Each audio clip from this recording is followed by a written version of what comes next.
Good evening, everybody. Hello and good evening. It is Tuesday, August the 6th, 2004, and I am excited to be with you tonight. My name is Reverend Heber Brown III. I'm from the Black Church Food Security Network, and we are excited this evening to come forward with this forum that really is a continuation of some work that we've been doing in the Edmondson Village community and frankly, in neighborhoods all over Baltimore and beyond. So I'm really excited to be with y'all tonight. We've not done a live stream in a minute. It's been a minute. We've been busy, y'all. We've been busy. We've been working. We've been busy. We've been building. And so it's been a little while since the last time we did a stream, but please rest assured that we have been hard at work. We have been busy building, organizing, and growing the Black Church Food Security Network. I'm going to tell you all about it. I'm going to tell you all about it in just a few moments. But before I tell you about what we've been up to and who we are, I would like to ask that you tell us who you are. Where are you watching from? Where are you? I just want to know who's in the room because we're going to have a good time tonight, y'all. I promise. It's going to be good. It's going to be fun. It's going to be informative. It's going to be inspiring. We're not going to sit in circle and just talk all night about the problems that we're facing when it comes to food apartheid. We do need to discuss it. We do need to study. We do need to lean into political education. But at some point, we got to go into praxis where we put into practice what we've studied and then continue to reflect, analyze, evaluate, and grow along the way. And so thankful for that. So where are you watching from? Go ahead and put it in the comment section. We got people watching on Facebook. You are watching on YouTube. Thank you for being here. Some of y'all are watching on Instagram. Oh, look at Instagram. Oh, thank y'all for watching on Instagram. Look at all the Instagram family. That's wonderful. My brother. Look at my brother. This is Anthony J. Brown. Just want to shout my brother out. Y'all, they just won another Stellar Award. It's like the Grammys for gospel artists. And I think it was Contemporary Group of the Year or something. Anthony, correct me if I'm wrong. But yes, Anthony, congratulations. I'm going to tell the whole world. I'm really excited always for my brother. I have the distinction to be able to say that my favorite gospel artist of all time is my younger brother, Anthony Brown and Group Therapy. Shout y'all out. Hey, what's up, y'all? Oh, look at this. Other families coming on in. We got Plant Mama. How you doing, Plant Mama? You in Edmondson Village? Okay, don't go nowhere, Plant Mama. We need you, all right? I'm going to tell you what happened down the village last week. We need your input. We need your wisdom. Please do not go away. Also, thankful for you, Angela. Hi, Angela. Welcome. Thanks for being in the live stream tonight as we lean into this exciting conversation. Jalen, what's up? Wait a minute. Is it Jalen? Some of our names kind of go all the way together. Is this the Jalen I know? Do I know you? I think I know you. Thank you for being here tonight. I appreciate you for being here. The Blacklist. What's up, Blacklist? Thank you for being here. We appreciate you being on the live this evening as well. Justice Connection is in the building. Justice Connection is a very special, wonderful organization and company. It's the largest African-American legal lawyer referral directory in the nation. Shout out to Justice Connection. I appreciate y'all. We got some exciting stuff coming up. And in fact, Justice Connection is doing an event tonight on how to establish a will and how to get your estate in order, get your affairs in order. Their live starts at 7 o'clock. Go to their website, Justice Connection, or follow them online. You can register and you can leave from here and go straight there and be a part of their experience tonight as well. That's what I'm going to do. I'm going to be over there in their live tonight as well. Dear brother Andre Towner, thank you, number one, for being at the event this past Friday. We appreciate you. And then now being here and a part of this conversation, I appreciate y'all as well. Thank you for being here. Molly Wop, what's up to Molly Wop and Earthy Vixen and just all the family. It's just really beautiful to be back on live again. And we're not going to be here. Janine, what's up, Janine? Thank you so much for being here. I think you're from Black Yield, right? I mean, yeah, right. I'm trying to remember all the stuff, y'all. I think you're from Black Hill, though. Thank you, Janine. I think I saw that you shared our flyer and everything as well. We appreciate the love and certainly want to continue growing, learning, and building together. Thank you so much for your support. I am not alone tonight. I'm thankful that members of our team are here too, and grateful for our director of events. She's adjusting her light in the green room. She demanded Perrier water, and she demanded snacks, and she wanted a red carpet to guide her from the car to the green room. She finally arrived. All right, let me see. Okay, she's ready now. Hi, good evening, Lanille. Good evening, everyone. Hello. For those of you who do not know, this is Lanille Smith. She is the director of events at the Black Church Food Security Network. And then, y'all, we have a dynamic, wonderful intern. Now, listen, y'all, I'm going to go ahead and be honest on this live. Let's go ahead and be honest. All interns are not created equal. Let me just say that. And just to be fair, let me say all internship experiences are not created equal, right? That's it's from both sides of the whole situation. And so I'm going to go ahead and be honest about it.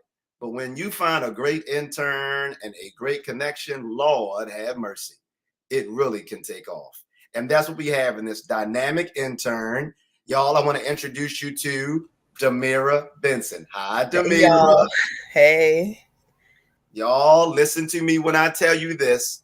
Damira Benson has been the greatest intern of the year for the Black Church Food Security Network. I'm going to get you a plaque, Damira, and a big trophy.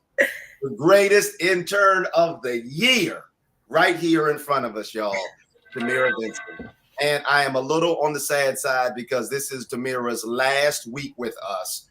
Damira is going back to school. Damira, tell the people a little bit about yourself before you dive into the meeting tonight. Who are you? Where you go to school? Where you're from? What you're majoring in? All that kind of good stuff.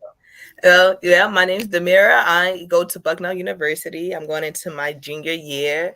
I major in sociology, and I'm from Baltimore. You know she's from Baltimore because she said it right. She's from Baltimore. Really appreciate Damira. Damira is going back to school, back to Bucknell University next week. She's finishing out with us this week. And then guess where she's studying next? Tell the people, these are your cousins and your aunties and your uncles, Damira. Tell the family where you going to for next semester to study as a part of your study abroad experience. My spring semester, junior, I'm going to Ghana to study abroad. Yeah. Did you hear it? Our intern is going to Ghana. For those of you who know the worth of prayer, pray for our intern as she goes to Ghana, West Africa. Ghana is one of my favorite places on the planet. I've been there 3 times. And at one point I was like, maybe I should move to Ghana. That's how beautiful Ghana is for my spirit. And I don't know about moving. I got to get my babies raised, but at least going a few more times would be wonderful. So thank you.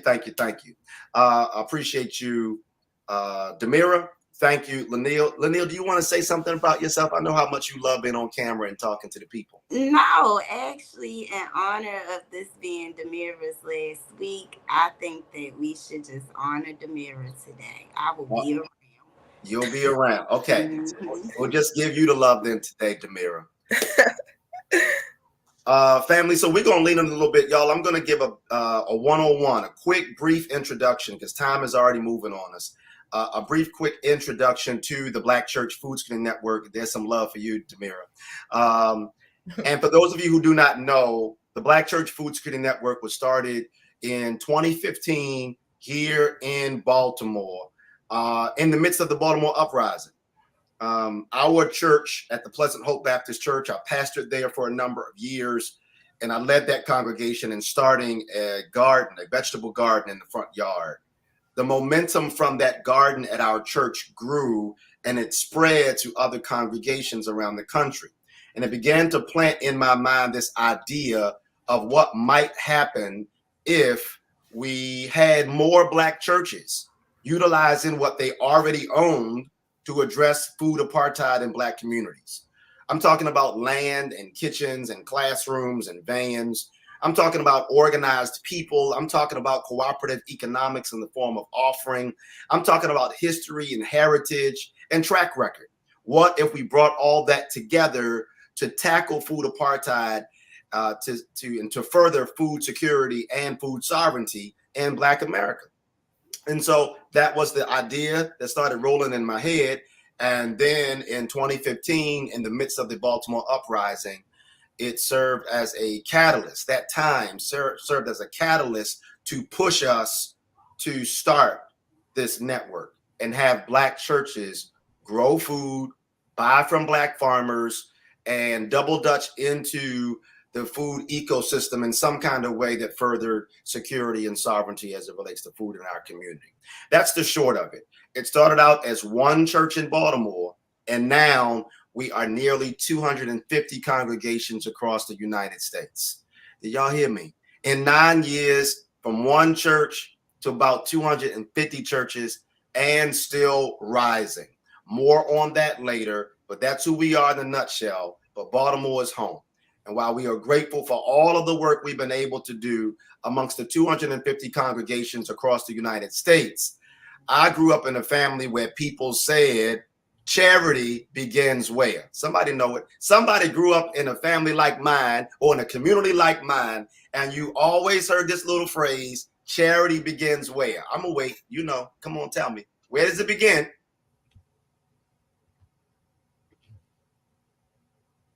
Okay, thank you, Jalen. I appreciate you because Lanil and Demira don't know. So I'm gonna say no. I know. You were waiting to give us somebody else a chance. Charity begins at home. So what do I look like? Let me just talk to y'all. Let me keep it straight with y'all. What do we look like crisscrossing the country, doing all this stuff everywhere else, going here, there, and everywhere, right? But then at home, we don't see the same kind of energy, focus, and progress.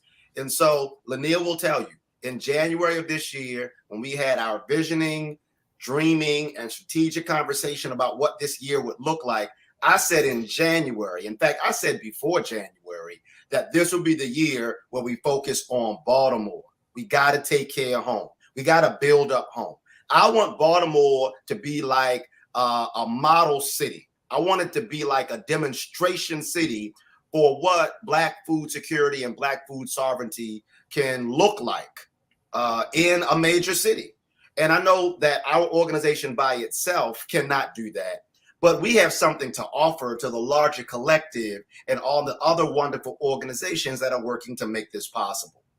And so that is what we wanted to do this year. Focus on Baltimore. Now, that does not mean that we're not continuing to assist and support all the congregations outside of the state of Maryland. In fact, Lanier will tell you, Demira will tell you, we are on the line almost every day with congregations all over the nation, helping to provide training. I'm doing virtual training sessions, and Lanier is doing training sessions. Demira is doing consulting with various groups. So we're always giving to everybody. Through our bi-weekly newsletter, we are giving resources on grants, on jobs, on conferences, on events. We're connecting the dots between funders and faith communities, strategic partners and universities and churches. And so our work is still national. But in terms of frontline, hands-on work, grassroots work, that's for Baltimore. That's where we lay our head at night. That's where we live. That's where we went to school. That's where we have our friends and our life. And so our focus is on Baltimore. So imagine then how we feel when earlier this year in the month of May, we watched the news like y'all watched the news, and we found out that the giant grocery store in Edmondson Village was shutting down. They said, we closing this store down. And they gave some reasons as to why, right? They gave some reasons as to why. But what I also know is that the profit margins for grocery stores are pretty slim.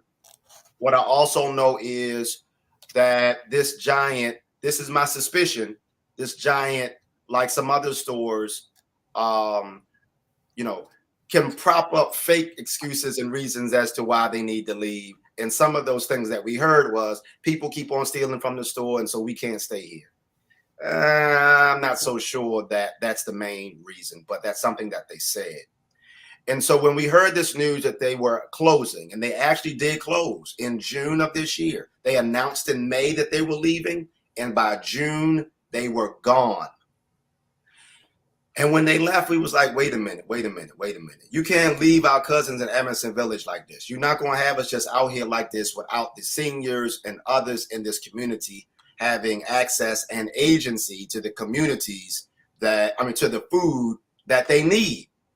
And so we leaned in with the situation and we said, all right, well, we're going to do what we have to do to help make a difference in this community. And so that's what we did. We went to work. And I really got to shout out Demira. Demira, for the past 2.5 months or so, has been out there in the community because the first thing we wanted to do was to have a listening session. We did not want to jump in Edmondson Village and be like, we know everything, follow us, we are the superheroes. Man, get out of here with all that. People live in Edmondson Village have insight, perspective, ideas, recommendations, and suggestions. And as I said on the news when they interviewed us last week, I said the situation in Edmondson Village is not just one where a community has lost its store, but it's an issue where a community has lost its say. Edmondson Village is a community that does not have a say in what its own food environment looks like. And so we got to really look at it deeper than just losing a store. This is a community that does not have a say. When Giant said they was ready to leave, there was nothing that anybody in the Edmondson Village could do that could stop them from leaving. They didn't have a say. It's not just about a store, it's about a say. And what am I saying, Janine? You understand exactly what I'm saying. Because what I'm saying is, when it comes to not having a say, what we are pointing at is a power differential. Oh my good. If I was in church, I would say I feel my help coming on right there. Because we got to talk about power. We got to do a power analysis. And so you have businesses that have the power and you have residents in the neighborhood that do not. So when the store wants to leave, they just leave. And whether you are an elected official or the president of the community association or a longtime resident of the neighborhood, nothing you say can stop them from doing what they want to do to leave that community, right? So we need to go into a listening campaign. We went to listen to the residents. And Demira was the one leading the way. Demira, tell the people, what was it? What did you do? And what was it like walking through Edmondson Village, talking to people? And you shared something earlier today I think it would be great for people to hear, even about maybe some of your angst initially about doing this. Can you just paint the picture of what it was like for you to be in Edmondson Village, talking to people, talking to residents, and getting feedback? Yeah, for sure. So as being in Edmondson for the last 2 months, just talking to different people, at first, like initially starting off, it was a bit nerve-wracking, just going from what I usually do for my research at school is just going into book, like everything I learn is from books, but going out to actually talk to people, as a Gen Z, we don't do that as much. So going out, talking to people and things like that and seeing like what the issues were at first pretty nerve-wracking. But as I kept talking to people, I realized that one, people are really nice, and one, people really care about this issue. So people, it wasn't even difficult to be like, hey, like, can you talk about the Giants? People were like, yes, I want to talk about the Giants. I want to talk about why this part of the city has been in a food apartheid or has been struggling with access for food for such a long time. So just straight off, it was like people were ready to talk about a conversation. If I brought up a Giant or handed out a flyer, people were ready to have a conversation. And that was kind of my experience, just talking to different people, and people were just ready to give out information because, like Dr. Brown said, it's always been a lack of say and lack of input. So when you kind of give people the microphone to voice their experience, people are ready to talk. And it's been like really great talking to different people and learning different perspectives. Y'all see why we love Demira so much. Do you see it? Do you see it? Demira, you're great. So Demira goes out, does the work, listens to the people, takes the notes. I joined Demira in a lot of those conversations. And one day, me and Demira was just walking around Edmondson Village. We pulled over, parked the car, and just walking, looking at green space, looking at organizations, looking at churches. So it was really, really, really good. And I think I want to talk about that. And thank you, Demira, for sharing that. I think it's important because one of the things that we're also striving to do is to model an approach to grassroots organizing toward food sovereignty. We want to model our approach. We're learning, so we're going to perfect it along the way, and we're going to continue to learn. But starting with listening is important. I know all of y'all watching are not from Edmondson Village. All of y'all are not from Baltimore. And so, you're doing your own projects. You're doing your own campaigns. You're doing your own grassroots efforts. I'm just sharing and saying that what we thought was important was to start with listening. And if that can be helpful to somebody, awesome. Start with listening, take notes, put it down on paper, and then look at where the themes and patterns are between, amongst what people are saying in the community. And that's exactly what we did. And then after we did this period of just gathering information, we planned a food justice forum in Edmondson Village. It was this past Friday night. And I want to shout out WBAL TV. Shout out to WBAL TV 11. Shout out to Tommy there, Tommy at WBAL. We appreciate you. They did a nice piece. Let me see if I can share this. I ain't done this in a minute. They did a nice piece on promoting our Friday night forum. And if you'd like to hear it, here you go.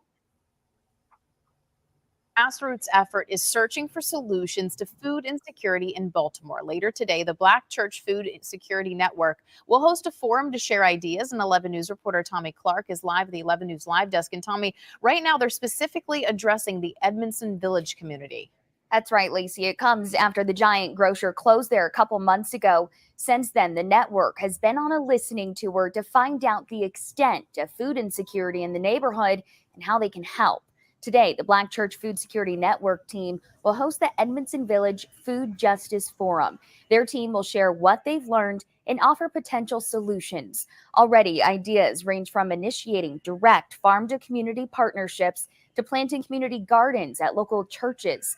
The goal is to build another pipeline for food to get to those who have historically been left out of these conversations. This is not just about a community losing a store. It's about a community not having a say in what their own food environment looks like. It's great to just be in the room with conversation. It'll be for the community to say their solutions, to say what's getting them upset. So I would encourage people to just come out this Friday.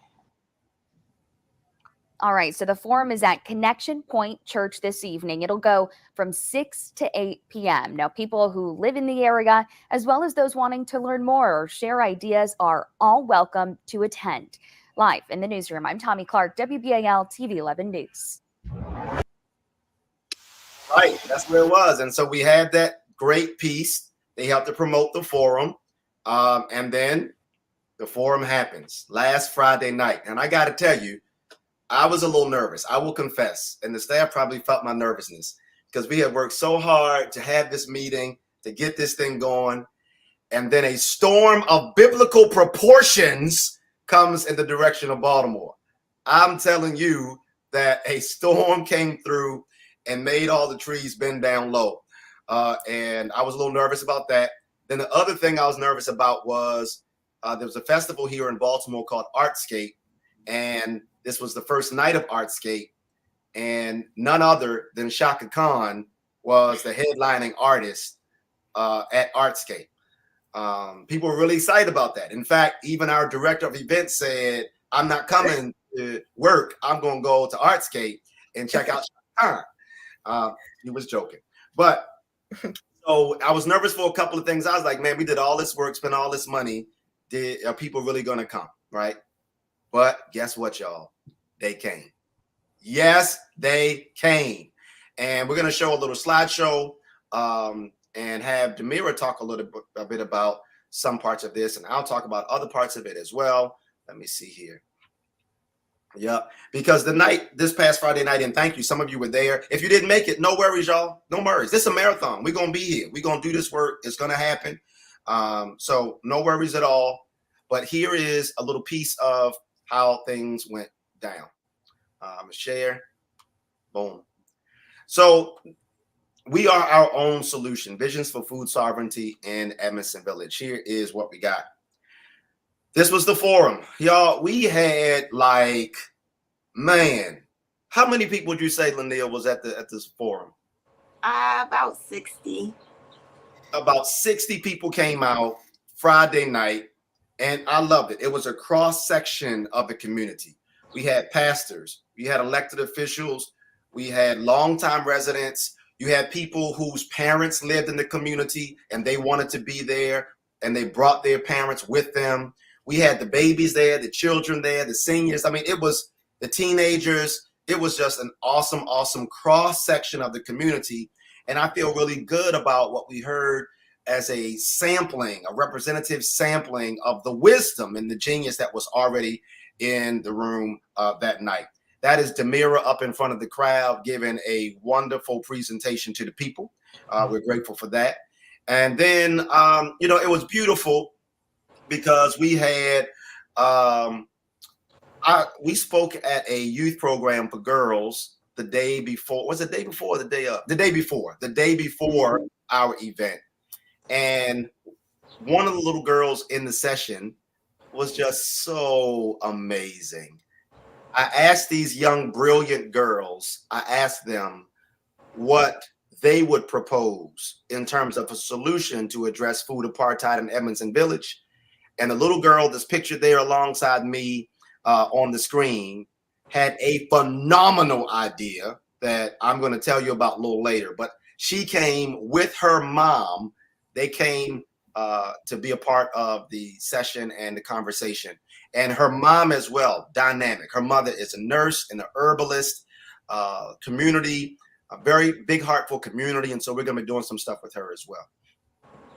We're grateful for the elected officials that came. What did y'all think about Councilman Burnett and State Senator Jill P. Carter? Demira, Lanille, what did y'all think about their presence and their sharing?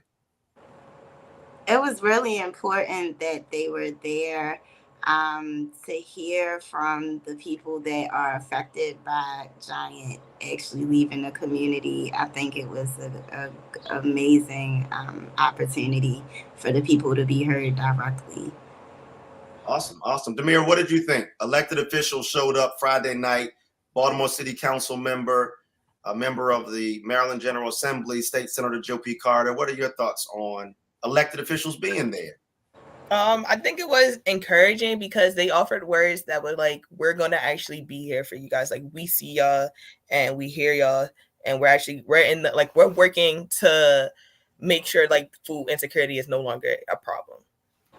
Awesome. Yeah. I felt like I was also very encouraged by their presence.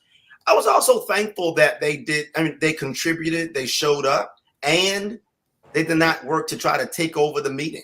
You know what I mean? The community's meeting. And members of the community, they were there giving their insight and their perspective. And like you said, particularly with State Senator Jill P. Carter, very powerful that she was able to stay the whole time. Councilman Burnett, his mother's birthday celebration was Friday night. And he came to see us first before going to his mama. So we pulled him up to say some words. And I said, man, you better go ahead and go see your mama, man. Go celebrate your mama. Get on up out of here. But it was so grateful that both of them were there and a part of this experience with us this past Friday night. So now I want to turn it over to Demira. Demira, so you can share a little bit about what you heard regarding some of the things that people shared and some of the feedback that you got. What were you hearing, Demira? Yeah, so this summer, just talking to different people about the Giants closing, I heard a variety of different things. And the theme that kind of overall, all the themes were that even though the Giants was there, it wasn't actually serving the community in the way that it should. So although it was not yet a food apartheid in that area, people were still struggling to access to get food for decades in Edmondson. So the first theme under that came across was the inconsistency of grocery stores. Since the 90s, there has been a fluctuation of grocery stores coming in and out, not just Giants closing. So they had stores close and then reopen and then close again. And that just become an issue. So although the Giants was there for a very long time, it wasn't necessarily so unexpected that it closed because, again, they have a history of Giants closing them up and out of the blue, which in turn causes food banks and churches to have to step up and provide that or supplement for that lack of available food to purchase. And right now, there's no market in the immediate area to get food. You will have to go out 1.5 miles east or west to go out and get food. So there's also currently no market being in the works of being built in that area, causing problems because there's an apartment complex being built right across the street from that area.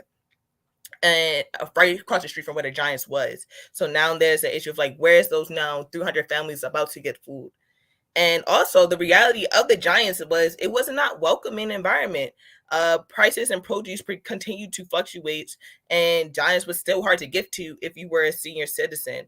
I talked to the president of the Edmondson Association, Miss Monique Washington, and she was fighting for that Giants for about 10 years and working to get working to keep that Giant there and work with management and things of that sort. But even that was not enough, and it was always inconsistent. So the Giants was not necessarily ever really working for the community. Instead, it kind of had the community working for it. Here's a quote from Dee Bell. She is the owner of Cupsy Cupcakes, and this is like what she said about the inconsistency of the Giants. There has been a closing and opening of supermarkets in the area for a number of years, and Giants is not the first to leave. Which brings me to my second theme, which is the lack of choice. So again, in that Giant, the produce that was there was spoiled. And the Giants was the only, I think Pastor Barnell put this to best, there's an issue of choice. The only reason people would choose Giants is because of the lack of choice. So people didn't really want to go to Giants because of the customer service, because of the spoiled food, because of the high prices. But if that's their only option, that's where they're going to go. And it comes to more than just the Giants in that area. It comes to seeing that there's only liquor stores in that area. It's only fast food places in that area. It's only corner stores. So when you only have them options, that's becomes your normal. That's what you choose because that's the only option that's there.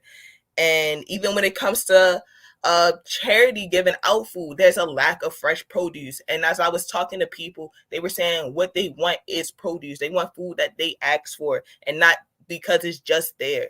And when we have these man-made systems that intentionally put fast food and corner stores and liquor stores in that area and allow for grocery stores to leave like Giants, then it becomes problems for our before health in that area as well. And you see like increased health issues in that area. So people were emphasizing that they don't have choice when it comes to being in that area. Which goes to let's go to the third thing, which is lack of input. People were saying that they want to be able to say, this is what I want in the market. This is how long the market can be here. This is what is in the corner stores. And people were even saying, like, for medication, like, what if we don't have to rely on pharmaceutical medication? What if we can have more of a one that relies on herbs or natural way of healing rather than just having, oh, you only can have medicine. That's your default. So people are asking, like, what if we can have choice and have conversations about food security in the area? And instead of a Giants kind of just leaving, what if we can just be like, hey, like, can we put this in the store and could you stay longer and things like that? People were saying that they wanted their voices heard because the Giant closed in 2 weeks before that notice was basically like a door shut in their face because they didn't have an option to say anything about it. This is also a quote from Miss Monique Washington where she said the senior citizens are suffering the most because they don't have access to cars or they cannot. And then also their medication is they don't have a place to get medication now. So people are really out here fighting their own battles when it comes to choosing food and choosing where to get medication. And then this brings us to the last theme that people were kind of talking about when I was doing this research, which is the lack of food and political education. People were saying that they would like education around how to cook fresh produce in the area. And it was like, they want to know how to cook squash or tomato and the different ways that you can use that. And they want that implemented in churches and schools and different organizations. They want that in the community directly and intentionally. And they was also wanted to know about the political aspect because, again, these liquor stores, corner stores, fast food, this is very intentional practice, and people want to understand the political part behind it, the history behind it, like why this area is a food apartheid, and understanding that. And they want that incorporated in all age groups throughout the area. And then there was even conversation about financial literacy being implemented in the area because poverty is so intertwined with food insecurity, because you're not worried about what you're putting into your body if you can't afford like your bills, or if you're just getting off a shift and you're barely making ends meet in itself. You're kind of worrying about what you're going to eat. And then this is a quote from Pastor Stone, where he states Giants work more so as a supplement to corner stores, but because Giants was not affordable, people were still struggling with hunger and the affordability of groceries, which again goes back to the financial literacy part that people were asking for. Because if people, if there's a way to understand money or things of that sort, then it can be ways that can help with input and choice and as well. So that was like the themes that I discovered while being able to talk to people. And it was, again, a really amazing experience being able to talk to everyone this past summer. I feel like saying, Hercules, Hercules. I'm so I'm so proud. Thank you, Demira, for sharing that insight. And before I pivot now to the back half of our quick hour that's almost here, there are a couple of statements and questions. One, check out this question from our family from Justice Connection. It said, do you know what the number of thefts were every year leading to their decision to leave, and how that compares to majority white districts, especially where they've decided to stay? That is such an, no, we don't know that. I don't. Demir, do you know? I don't know that. I don't know. So we did not get that information, No, I don't know. But certainly that is an amazing piece of data to have, especially if there are other communities where the same kind of paper excuses are lifted up as rationale for leaving. If we had that data, we could argue, and get a better insight, at least in terms of what's really going on. And so thank you for that, Justice Connection. And again, y'all go check them out. They got a thing tonight on wills and estates. I'm going over there once we leave here. But thank you, Justice Connection. Then I got to shout out my cousins on Instagram. Now, I can't put y'all comments on the screen because of how StreamYard is set up, but I just want to shout out the cousins on Instagram. Jalen is saying, listen, yes. That's how I read it. It's like multiple S's on the yes. Yes, we as herbalists can and will step up if that's what the people want. And then look what happened on Instagram. She say that, right? Then Plant Mama Alchemy, who's over there in EV, lives in Edmondson Village, says we absolutely can, Jalen. I am a community clinical herbalist, nutritionist, and farmer. Are you serious? Are you serious? See, you're going to make my point on something. I'm going to bring that back together. But I just wanted all of y'all to know, watching on Facebook and on YouTube, that our Instagram cousins who are watching this same thing, whose comments I cannot put on the screen, they're having their own conversation and talking about herbalism as a part, a piece, a slice of the larger kind of approach to a solution in that community. So thank you to that. And thank you to Gab on Instagram. In response to that question about data, you said this is something a team I work with is trying to answer for both Baltimore and DC. So we got our Baltimore and our DC cousins working to trying to get some of this data as well. Please, let's stay together as you're doing that data. We'd love to be a part of any planning, conversation, or assistance so that we can have the data, more data, back up our approach to this as well. John Eric Meyer says Walmarts are using the same excuses to lock up certain products. Let me tell you, John, how right you are. I had to stop and go through a dollar store real quick. I was going to a garden. I didn't have the right socks for the work I wanted to do. I had my farm boots. I ain't have the right socks. So I went into a quick little dollar store, right? Lanil. Hey, Lanil. Yes. They had the socks locked up behind a cage. Oh, wow.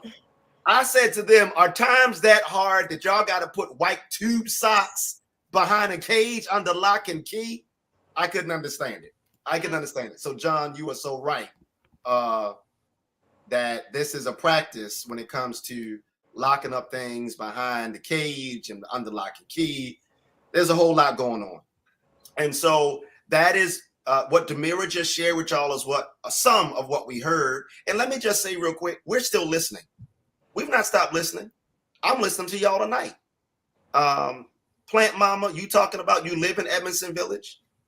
definitely want to link up with you. We're going to share our contact information at the end of this. So please, let's stay connected.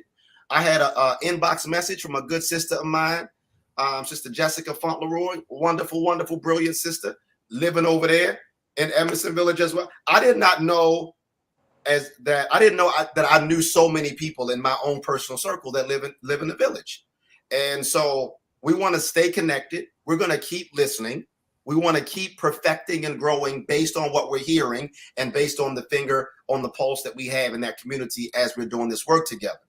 But here's what we have based on what we heard. We do have some things that can help get us going and at least start to get some momentum.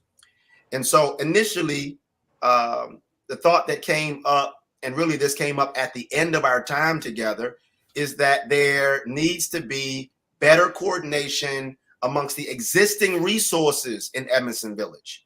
Y'all would be surprised to have heard how many people in that room this past Friday night already are doing something as it relates to food and food equity, food justice in that community. I mean, we met with 3 dynamic sisters who I think earlier this year started a farmers market, which meets every second Saturday at the Westside Skills Center. Every second Saturday.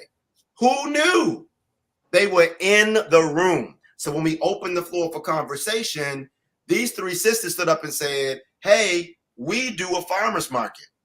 They were very honest about some of the things that were going well, but also what things weren't going too well with the farmers market that they personally financed. They put their personal money up, worked through all the permits and everything else they needed to do this farmers market. And it has some challenges. It has some room for growth.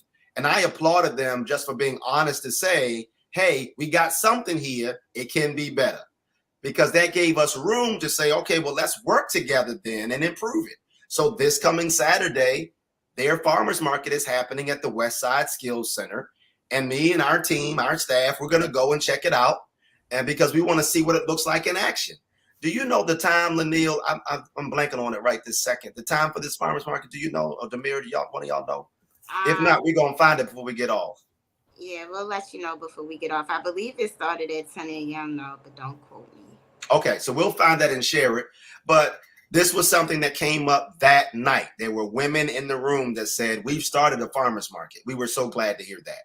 Then there was another brother, wonderful brother, Brother Brandon, who leads up a group called Young Successful Leaders. Shout out to Brother Brandon and Young Successful Leaders. They're in Edmondson Village. Earlier this year, they launched a garden. They started a vegetable garden in Edmondson Village. And we were so excited. I did not know this before they came. Brother Brandon came and was talking about some of the programming that they do for young people in Edmondson Village. And a garden is one of those things that they are leading up. We're going to come alongside and support them. They don't have right now a standing volunteer day. And it feels like they might need a greater pipeline of support to really maximize what their garden is doing. I can't tell you how excited I am to help be a part of Additional Hands to Help, the garden that's already in Edmondson Village that they started earlier this year. And so that's going on there as well.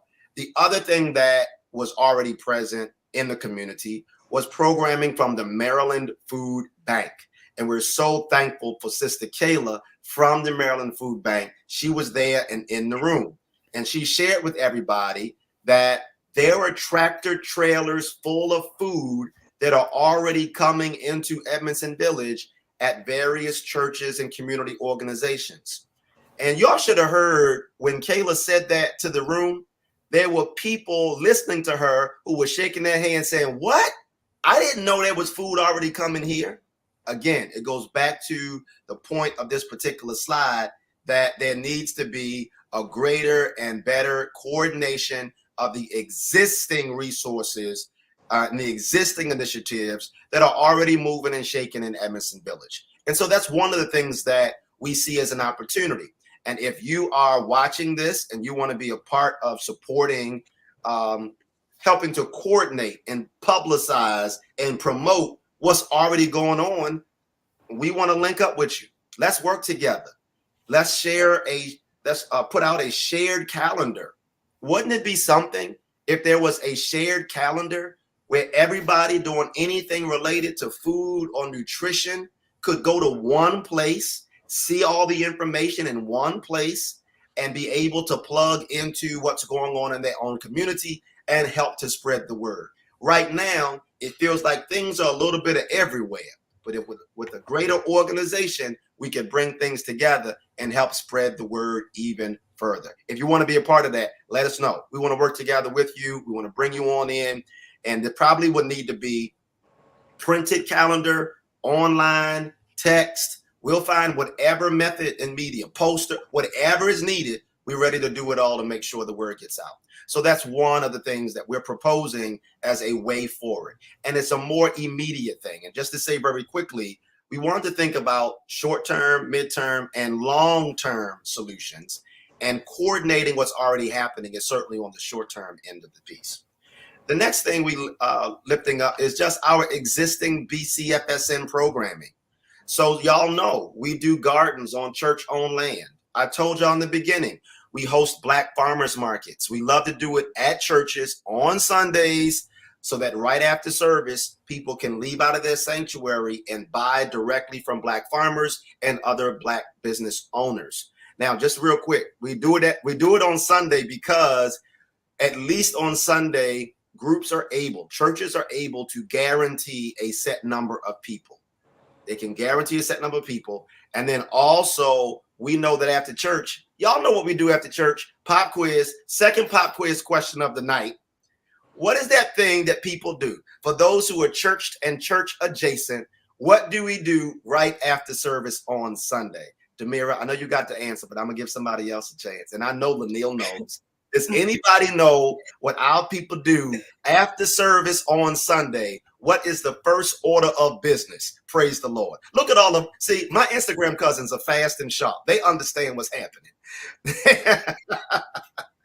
The first thing that we do after church on Sunday is go and eat. Thank you. Janine know it. Cook and eat after church. You know it. We're going to eat. Being holy for that long make you hungry. You got to go eat something from somewhere. And so what we love to do is bring the Black farmers and Black businesses right there to the church. Because if you can get people before they get to their car in the parking lot, they're more likely and prone to support these farmers. And then the work that we do to promote the story behind Black farming and Black farmers also deepens a congregation's interest and eagerness to support. So it's not just about transactions. This is not just about transactions. It's about deep relationship. It's about cooperative economics. It's about collective work and responsibility. And the market becomes the site where we practice what we preach, and we practice those principles through the work of the soil to sanctuary market. A little bit later, before we end, we're going to end very soon. Lanila is going to talk about some markets that we have coming up. And we do certainly hope that you would, for those of you in the area, you would support those markets that we have coming up this month. So we want to promote our church gardens. Do y'all know how much land churches own? Black churches own land. We have land in our hands already. And that land, a whole lot of that land sits there, underutilized or not utilized at all, Monday through Saturday. So we work with churches and we say, let's grow our own food on land we already own. Let's do it together. Let's grow the food. And so that's why we love working with these congregations, to help them start growing food, or in some cases, do a matchmaking thing, bring the church land together with a farmer, that a farmer will grow in partnership with the church, and we'll get the food out to the members and to the neighbors and residents of the community as well. So that's our programming. The last thing that we're going to be doing in Edmondson Village, we want to be putting together some Black farm tours. Black farm tour. Y'all know sometimes the best way to get somebody to really understand the power or the impact of a thing is to have them see it for themselves. And so we want to load residents of Edmondson Village up on church buses and drive around and see some of the urban gardens and farms in the city and slightly outside of city boundaries as well. People need to see that land in Baltimore has already been used to grow food, and that there are farms in close driving distance where you can get food too. And so I'm excited when we get this long line of church buses lined up in the parking lot by that Giant and have it filled up with people from the neighborhood who are going to spend half a Saturday just going around looking at the urban gardens and farms right there in proximity, that you will see inspiration. Light bulbs will start going off and saying, now, wait a minute, if they can do this in Sedonia, why can't we do it in Edmondson Village? Wait a minute, if they can do it in Poppleton, why can't we do it in Edmondson Village? Wait a minute, all this green space here and all we doing is cutting the grass at the church. There got to be a sin somewhere in the Bible. We might as well use what God has given us to start growing the food that we need. And we can do it based off of the capacity of the church and community. You know, there's some things that you grow, and Plant Mama, you know this, you're a farmer, and there's other farmers watching too, that there are some things that are high maintenance. High maintenance. You might not want to grow high maintenance if you got low commitment, low capacity, you know, but we can put some things in the ground like elderberries. Come in, somebody. We about to go into the season where you should be sipping on your elderberry syrup. Can you imagine churches growing elderberries and then us doing workshops on how to make elderberry syrup for the community? Can you imagine what happens if we get these mason jars out again and put our labels on these mason jars and have West Baltimore, Edmondson Village, elderberry syrup moving up and down the block? Come on, somebody. Going all from corner to corner, EA, getting out elderberry syrup out in the neighborhood. I'm a little excited. I'm sorry. Demira and Lanil hear this all the time. I'm excited because I know that it is doable. I'm not selling you on some pipe dream that's so impossible that it's going to take millions of years to even get momentum. Nah, come on, man. Come on, man. Stop playing. We from Baltimore. We can get this going this fall. We can get it going by the spring of next year. If you got people who are committed to working together, seeing the bigger picture, no big eyes and little U's, put the egos to the side. Let's work together and do what we know we can do for and with each other. All right. So I'm almost done, y'all. As I go to my seat, praise the Lord. As I go to my seat. That's the first time. That's the first. You learned. Lanil has learned that when a Black Baptist preacher says, when I go to my seat, we got to say it maybe 2-3 times. So that's the first time. As I go to my seat, let me share that there are some longer term ideas too. There are some longer term ideas. And little girl Alex, beautiful little girl, I showed y'all her picture. I was standing next to her. She's one of my newest goddaughters. I meet these brilliant, beautiful Black babies all over Baltimore, and I adopt them as my godchildren. Alex raised the idea, listen to this, raised the idea of a contract between the residents of the community and the businesses that come into Edmondson Village. She said, this is her words, she said that businesses that come into Edmondson Village, this little girl, 13 years old, she said the businesses that want to come into Edmondson Village should be made to sign a contract that outlines the stipulations around how they will do business in the community.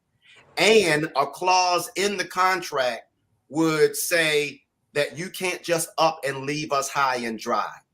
It would spell out the ways in which a business would leave if they decided to leave. They would not be able to just up and leave and then, like just happened, have Edmondson Village residents finding out on social media and the news that their local grocery store is leaving. That is no way to do business. That is no way to be in a relationship. So little girl Alex, 13 years old, said that the community should have businesses sign a contract to say, listen, we will support you under these conditions. Ain't that something? A little girl. The Bible say a child shall lead them. That little baby girl said, make businesses sign contracts. And that goes back to what I said initially about addressing the power dynamics. Because with the contract, or this is used primarily with developers, but I wonder, maybe some of y'all know, I don't know, I need to do some research. I wonder if it could also be utilized for existing businesses. It's called a community benefits agreement. Has anybody ever heard of a community benefits agreement? And so with a community benefits agreement, you can also lay out and stipulate for developers, what you want that developer to do for the benefit of the community if they're going to build something. Now, I don't know if that's the same term for existing businesses, but you get the concept and the idea, right? You can get the same concept and idea and make existing businesses and anybody trying to come in have to sign a contract with the community that stipulates what that relationship will be like so that we can address those power dynamics. Now, that can be a longer term idea, but that's something that 13-year-old Alex said that we should consider and think about. I was so impressed by this little girl in sharing that idea. That's a longer term idea. Here's another one. A longer term idea is a collective buying club. A collective buying club. I said, went Friday night in front of the crowd. I said, all of y'all buy toilet paper, trash bags, all of y'all buy paper towels. But what we do is we buy it for our individual households. But if you've ever been in like a Sam's Club, Costco, BJ's, early on a Saturday morning, some of y'all know where I'm going with this. If you go early on a Saturday morning, right, you will see corner store owners buying in bulk things that they need for their corner store. Then they drive it into the city, they mark it up, and they put it on the shelf and have you buy it at 2, 3, 4, 5 times more than what they paid for it because they bought it in what? In bulk. I said to the people on Friday night, if we all need certain staples in our households, in our apartments, and we all gonna buy this stuff anyway, what could it look like if we got together, put the apparatus and infrastructure in place, put our little money together, and said, if they can buy in bulk and break it down for individual sale, why can't we buy in bulk and break it down for individual consumption with the residents of the community? Can I get some feedback for y'all who are watching this? This is what we think based on what we heard, based on what we see, based on what we study. But again, we still listening. So if these ideas ain't hitting, you can say that. It's all right. If it's hitting, come on, say something. Because we want to see if this is something that's really has some merit. We want to see if it has some energy amongst people who care about this, not only Edmondson Village community, but communities beyond as well. Now, and again, it's a longer term idea because you got to put all the pieces in place. Because now, when you get people together to put their money together, you better make sure everything is tight and everything is right, right? But this is what we propose as a more long-term idea that we can pull some things together in a more immediate sense to address some of the household staples. And then finally, some of y'all are saying it already in the, I love what y'all saying. I love it. You're already putting out there. Y'all been saying it from the beginning. Co-ops, a food cooperative. I'm so grateful to my cousins up in Detroit. What's up to the D? What up, though? To my cousins in Detroit earlier this year, in May of this year, in fact, Demira, Lord have mercy. You know what I just realized? You know what I just realized? The same month that the giant grocery store announced that they were closing is the same month that our cousins at the Black Community Food Sovereignty Network in Detroit announced that they were opening their own food co-op. Same month, similar cities, same month. In one city, the giant says we gone, and the community goes up in arms, rightfully so. In another city, in Detroit, our cousins up there, my good family and friend, Baba Malik, Mama Hanifa, and the wonderful family in Detroit, they spent 14 years plus organizing their own food co-op. And now they have somewhere in the neighborhood of close to 3,000 members where the residents of the community own the grocery store, not some big international, multinational company. The residents own the store. Slice by slice, share by share, they put their money down, they have their own store. And that's a long-term project. Oh, y'all got a couple in Philly? Wait a minute. Our Instagram cousins on Smith Poultry. Smith Poultry.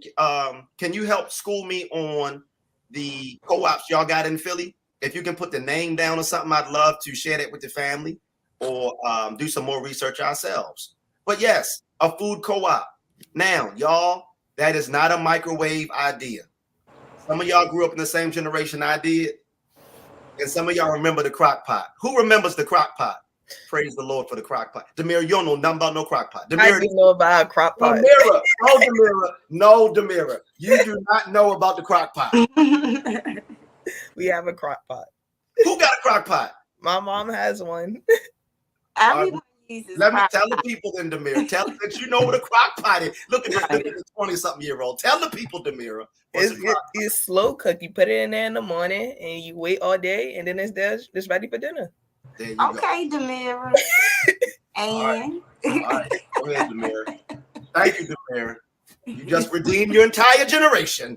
Thank you, Demira. So I'm saying that a food co-op is not a microwave idea. It's a crock pot idea. It's going to take years. It's going to take a lot of meetings. It's going to take a lot of relationship building, raising of money, etc. Could that now empty former giant building in the shopping center be a co-op? Possibly, but it won't be that overnight. Y'all, we're going to have to work for a long time. And for those who really want that, you got to know you're running a marathon and not a 40-yard dash. This is the Olympic season. This is the long distance run. And so what we sought to do at our event Friday night was to present immediate, mid, and long-term solutions to address food apartheid in the community.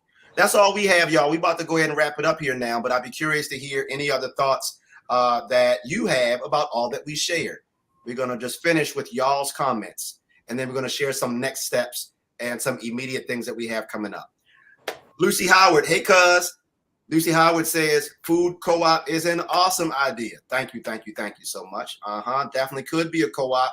Also could add some photovoltaic arrays on the roof and in the parking lot. Come on with the solar panels. I think that's solar panels, right? Come on with the solar panels and putting it all together. I hear you, Lucy Howard. Great idea. Definitely it's going to be more of a long-term idea if there's a committee that's going to be a part of that, but certainly something to consider. I definitely agree and like the idea. I said committee, and it made me think. It made me remember that we invited people at the event to sign their name and give their information to choose which lane they wanted to be a part of. For some people, they were very honest and said, Reverend Brown, I don't have no capacity to add another thing. And I said, you know what? Thank you for coming. I hope you enjoyed the food. Stay tuned. We're going to keep the work going, right? Others, they said, I want to be a part of the garden. Or I want to be a part of the committee dealing with the food co-op. Or I want to be a part of the committee dealing with a collective buying club. Or I want to be a part of the committee helping with the farmers markets and supporting that effort. And so we invited people to sign up. And I have my book bags around here somewhere. I got sheets and sheets of names, numbers, emails, notes. And so we're really grateful that there was a lot of energy in this room to support this effort. And so we're grateful for that.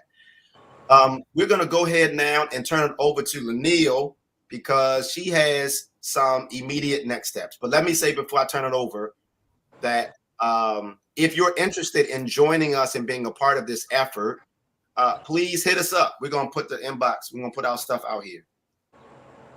Here is our general box. There you go. Please check that out. It just got into the comment section on Facebook and on YouTube. On Instagram, you can just inbox us. Check us out. Or you can go to our website, blackchurchpower.com. This is not going away, y'all. We're not going to be no one-hit wonder. We're going to keep on with this work. We got some momentum. And in fact, our next efforts are coming up in the Poppleton community. So heads up. While we build, grow, and support the leaders already in Edmondson Village, we also going to do the same thing in Poppleton. Y'all, our prayer and plan is to go community to community, pulling this stuff together and making a big difference across the city of Baltimore. And again, having Baltimore be a wonderful model city, a demonstration city for what Black food sovereignty looks like in practice. Now I'm going to turn it over to Lanille Smith, our director of events, as she shares some upcoming events that you may want to be a part of if you are in the Baltimore area or even beyond. Okay, good evening. That was a great recap and next steps. I'm looking forward to everything. We are busy this month of August. We have some sort of sanctuary markets, farmers markets coming up in the Pappleton neighborhood, right there in West Baltimore at Allen AME Church. You can join us this Friday, August the 9th, or Friday, August the 23rd. We have partnered with the YMCA. We are doing some produce distribution. There'll be lots of fresh fruits and vegetables to take home with you. There'll be community resources. We are having interactive cooking classes along with our markets, and there'll be family fun and some games at these markets along with music, which is our favorite thing. So can't wait to see you all at that. And at the end of this month, we are hosting a fall garden day at Allen AME Church in Pappleton in West Baltimore. We'll be planting their fall garden. That is Saturday, August 31st.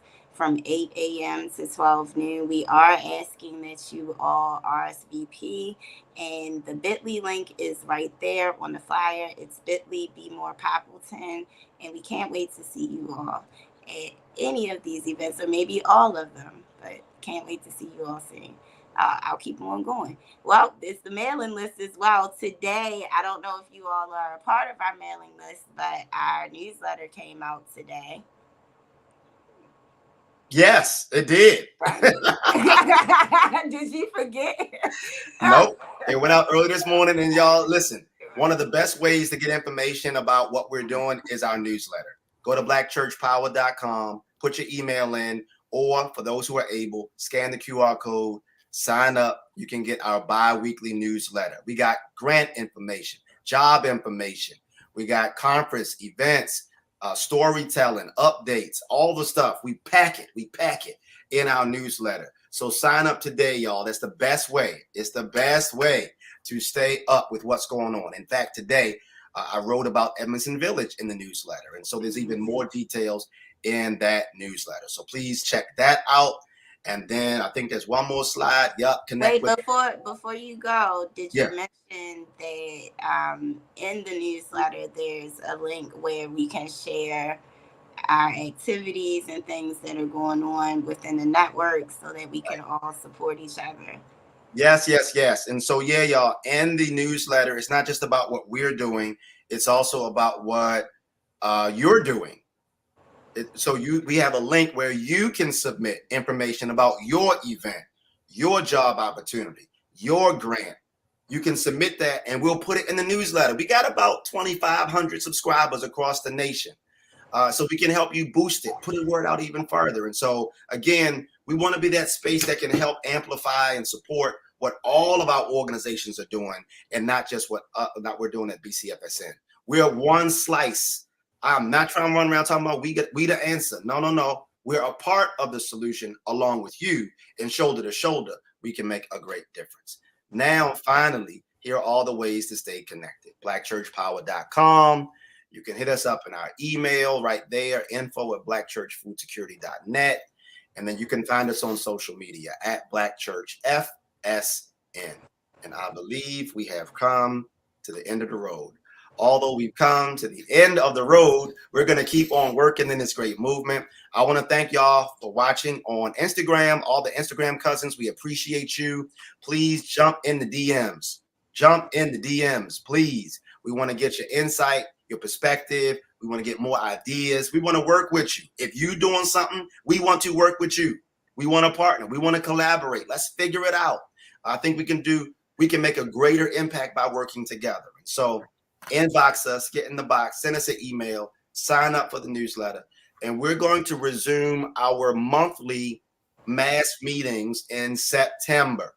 We're going to resume that in September. And you're going to hear from even more people, y'all. We got a lineup coming starting in September where you will hear from other cities and we will learn and grow together. You're going to hear from Atlanta, Georgia. You're going to hear from Houston, Texas. You're going to hear from rural Virginia, Surrey, Virginia. You're going to hear from these various places, Jacksonville, Florida. You're going to hear from folks who are doing similar work in their city, in their community, in their rural neighborhoods, so that we can continue to grow and learn from each other. That's all I got. Lanil, Demir, did I miss anything? No, just reminding everyone, if there's anything that you heard that you want to take a part in the Edmondson Village area, that was the markets, the gardens. I heard a collective buying club. Don't forget to inbox us or email. We answer emails diligently. So no, I'm just playing. But no, inbox us or email. Reach out to us. And the mirror will be right on top of it. He's not leaving. At least for the rest of this week. Before Right. she Thank you, Demir, for the work you've done for your home city of Baltimore. And you got so much love from your cousins watching, who are praying for you and wishing the best for you as you continue matriculating through school and as you head to Ghana for your spring semester to study there in one of the nations of our ancestral homeland. Thank you, Lanil. We appreciate you as always. Thank you, everybody, for watching. Stay with it. Stay tuned. Let's keep this work on, y'all. Thank you so much. Have a great night.